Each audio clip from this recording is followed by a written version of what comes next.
I think on page 11 we have what I would call a developing story. Jubilee wrong on funding primaries, says MP. I think this is a developing story, and I think we're going to see it mutate and evolve, and we don't know where it's going to go.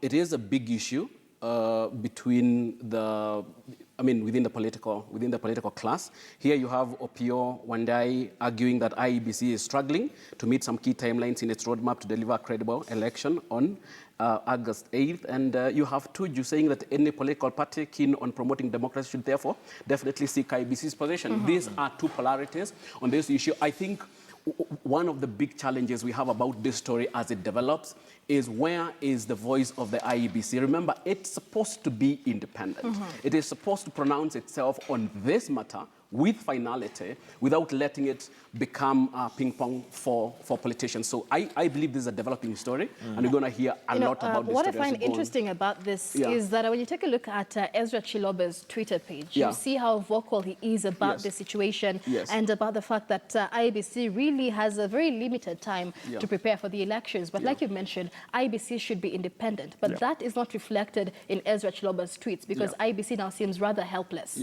It's not going to be given independence. When you're dealing with politicians, they are going to push the boundaries.